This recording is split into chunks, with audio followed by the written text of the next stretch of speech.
So I am planning on doing a few vids on the finals and trying to fish for as many views as I can. But I figured I would start with my prediction because I don't know. So I think the Warriors are going to win this series. I'll just say that now. Kind of the inevitable.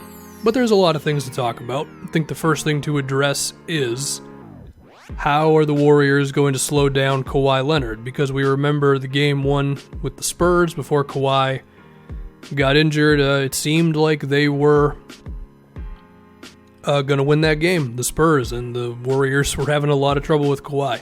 So Iguodala has got to be healthy. I mean, he goes 60% for most of the year for pretty much these next 5 to 7 games, I guess. So whatever he's got left in the tank, it's got to be right now. I think if he can hold up physically, then he can defend Kawhi maybe better than anybody else. I don't know. I mean, maybe Clay or Draymond will be better at it, but I just figure Iguodala will be on him the most, so there's that. Now, even so, I think Kawhi can overpower Iguodala in the post, and Kawhi is great at contested jumpers, and he doesn't take a lot of dumb shots, so Iguodala is going to have his work cut out for him, but I think he's got a chance to slow down Kawhi.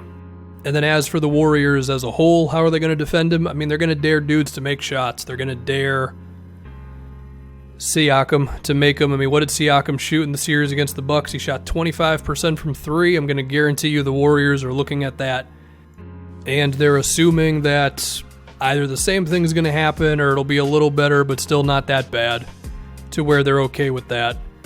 They are definitely going to dare Marc Gasol to take them. He shot 41% from 3 against the Bucks, so that was pretty good, but the Warriors are going to still dare him to shoot him. But I also think the Warriors are probably going to be pretty good at like daring Gasol to shoot, but then closing out on him just enough to make him hesitate, because he doesn't like to take those shots really. So if you kind of make him panic a little bit, I think you could take him out of his comfort zone there. And I don't think I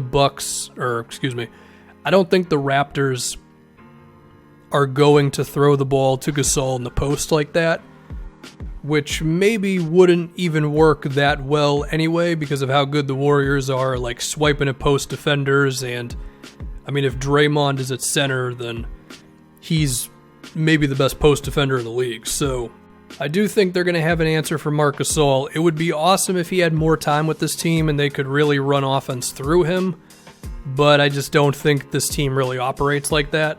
It's a lot of Kawhi and Lowry doing their thing, and the bigs kind of play off of that, so it'd be really weird for them to then make the adjustment against the best team in the league, so there's that. It'll be interesting to see if they trap Lowry on screens. I guess this goes back to the idea of leaving.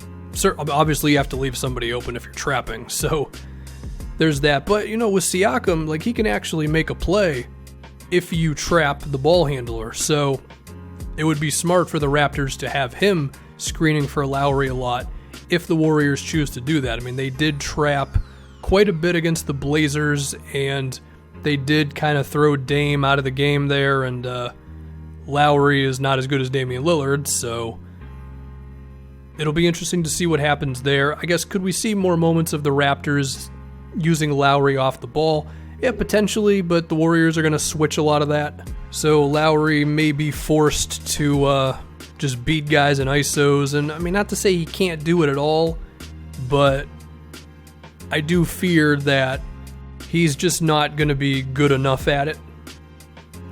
But then again, if he is actually able to play in the pick and roll and the Warriors are not just hounding him all the time, then he may be able to have some success. But for that to happen, going back to the shooting thing again, guys are going to have to make shots. I mean, if the Warriors have one guy, let alone 2 guys who they're comfortable leaving open, it's going to be really difficult for the Raptors to score in this series enough.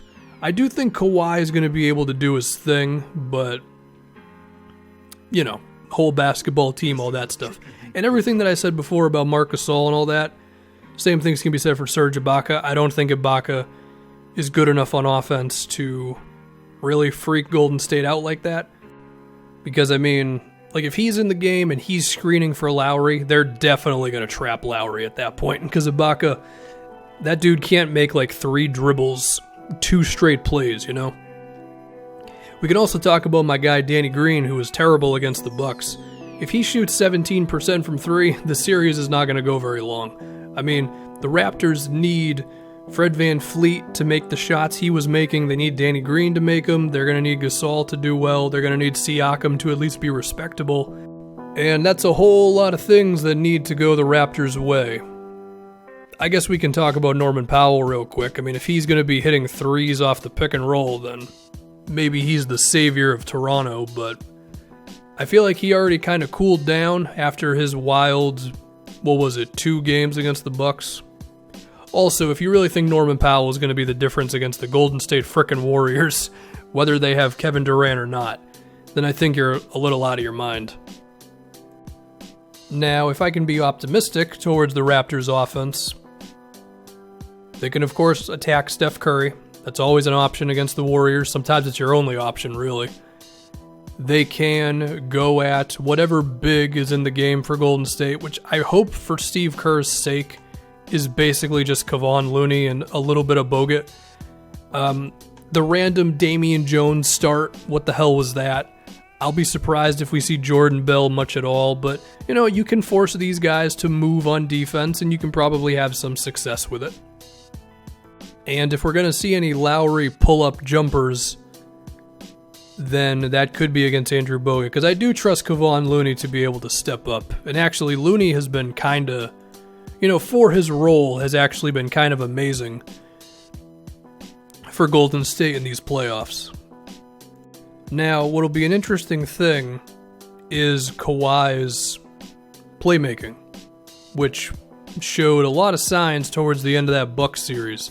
So if Kawhi is able to throw on the numbers passes to dudes who are open for split seconds against the Warriors defense, whether it's around the paint or in the corners or whatever it may be, that could be something that allows Toronto's offense to shine a little bit more. I don't know if Kawhi is that good of a passer. I mean, maybe. He's certainly not a bad one. It's just, dude likes to shoot.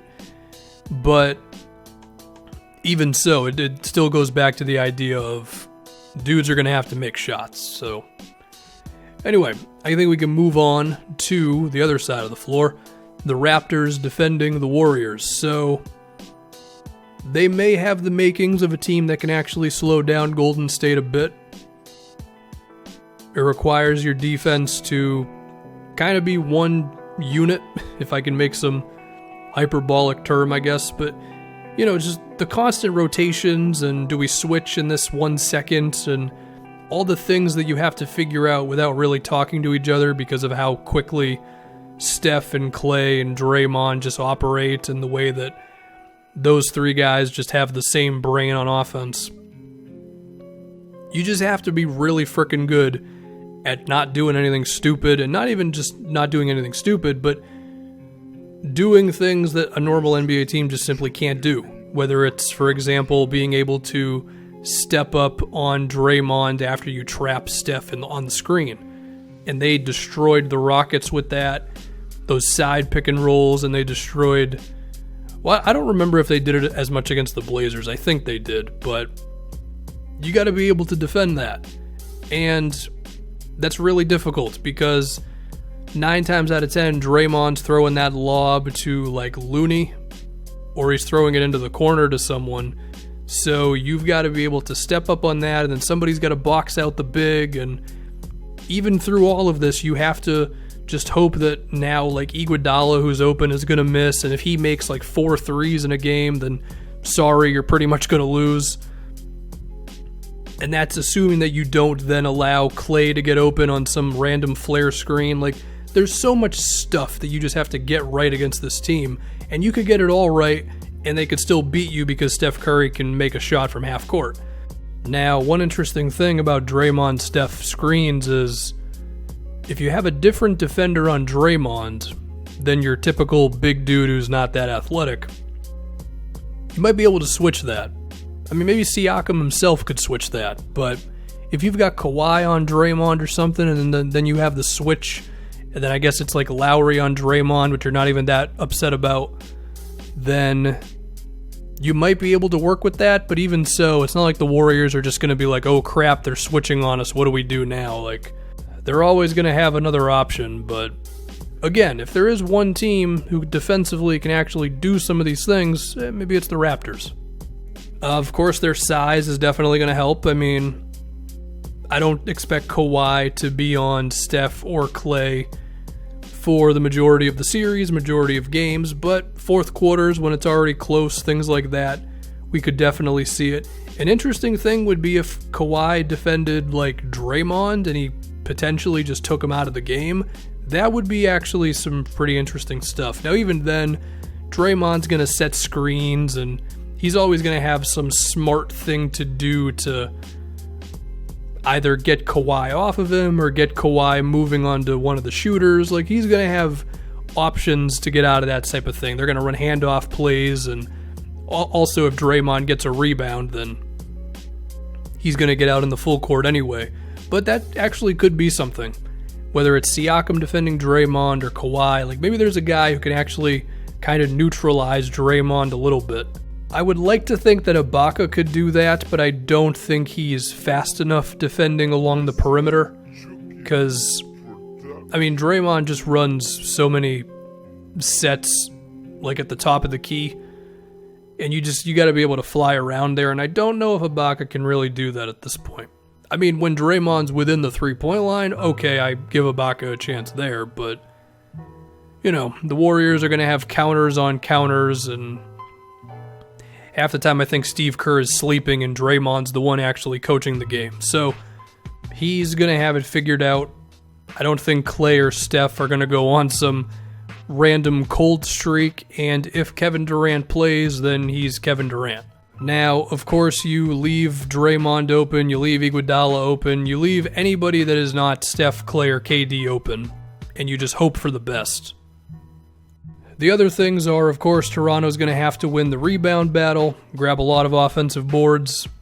They're going to have to not foul, not turn the ball over. Don't fall for any of the random Klay Thompson cuts off of Draymond post-ups.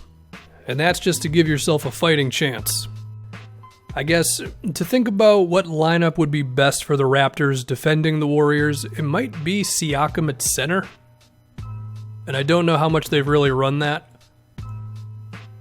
I mean, I'm looking at all the lineups of Siakam playing in these playoffs, and pretty much all of them are with Gasol or Ibaka.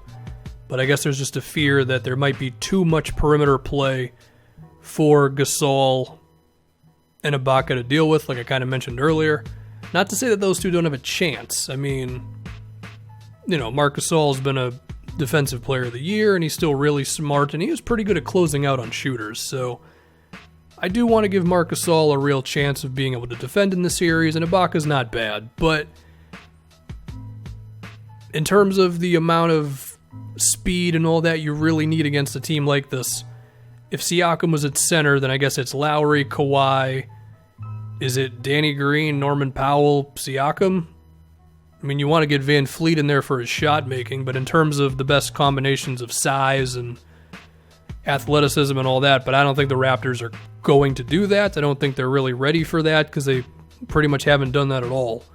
I guess other things to think about, the depth of these two teams. I think Toronto definitely wins in this category. I mean, with KD at least missing one game, and I mean, hell, even with a full starting five, the Warriors' bench is a little shaky. I mean, Jerebko is at least a body, McKinney's a body, Sean Livingston is not the Livingston of like 2 years ago. So these guys are going to have to play high 40s, but I think they're totally fine with that.